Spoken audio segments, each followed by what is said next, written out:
Shalom Ibu Bapak, Saudaraku yang dikasihi Tuhan Yesus dan yang mengasihi Tuhan.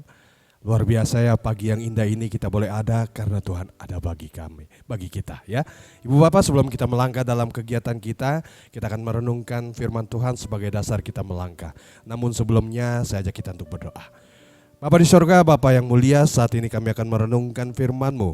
Roh Kudus sertai kami. Kami sambut sabda-Mu dalam Kristus Yesus, Tuhan kami yang hidup. Amin. Saudaraku, saya akan bacakan firman Tuhan dari Lukas pasal yang ke-12, ayat yang ke-15, demikian firman Tuhan. Katanya lagi pada mereka, berjaga-jagalah dan waspadalah terhadap segala ketamakan. Sebab walaupun seorang berlimpah-limpah hartanya, hidupnya tidaklah tergantung daripada kekayaannya itu. Saudaraku, tema atau berkat di pagi hari yang indah ini, waspada terhadap ketamakan. Kalau Bang Napi bilang, waspadalah.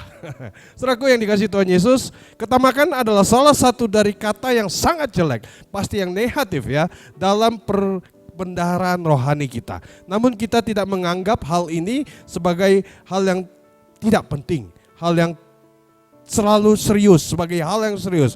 Pada kenyataannya kita menduga bahwa ketika Allah menegaskannya dengan memberikan 10 perintah, Dia telah memiliki 9 perintah yang baik dan kuat. Namun Dia membebaskan atau membeberkan data-data, daftar-daftar yang berakar pada satu hal, yakni ketamakan.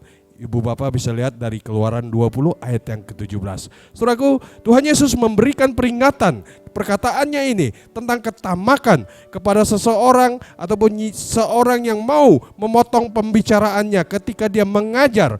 Orang tersebut menginginkan agar Yesus memberikan penyelesaian antara ia dan saudaranya. Saat itu ayah mereka telah meninggal dan ia merasa tidak mendapat warisan yang ditinggalkan oleh ayahnya. Harta warisan yang telah menjadi bagian, yang telah menjadi godaan dan menguasainya. Meskipun itu ia berdiri di hadapan Yesus Kristus dan mendengarkan pengajarannya, ia tidak mengerti tentang apa pengajaran yang dijelaskan oleh Tuhan Yesus yang sebenarnya adalah orang yang merdeka. Saudaraku, mengingatkan kita sesuatu secara berlebihan atau berkelimpahan ataupun berkepenuhan, ya itu dari segi harta dunia ini ya boleh dikatakan bisa membuat kita hancur. Tapi kalau kita di dalam Tuhan, luar biasa. Biarlah itu semakin bertumbuh dan ketika kita diberi kelimpahan, kita kembalikan kepada Tuhan. Saudaraku yang dikasih Tuhan Yesus, ya yang terindah itu merupakan suatu istilah yang keras kalau kita menghindari ketamakan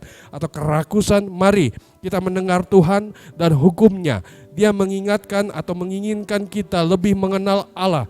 Karena itu Allah memperingatkan saudaraku, berjaga-jagalah dan waspadalah terhadap segala ketamakan. Sebab walaupun seorang berlimpah-limpah hartanya, hidupnya tidak tergantung daripada kekayaannya itu. Amin. Suatu saat sakit, ya hanya Tuhan yang menyembuhkan. Ya hartaku, duitku hanya sebagai sarana. Kalau Tuhan tidak berkehendak, nah loh. Jadi pasrahkan apapun yang kau lakukan, lakukan untuk Tuhan. Ketika kamu diberi harta duniawi untuk memberkati dunia, berikan. Tapi ketika kamu diberikan pergumulan, pencobaan, lalui bersama Tuhan. Ada amin? Amin. Berjalanlah sesuai dengan firman Tuhan, hindari ketamakan. Kita tidak dapat bersikap tamak dan sukacita pada saat yang bersamaan.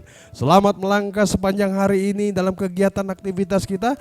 Tuhan Yesus memberkati. Shalom.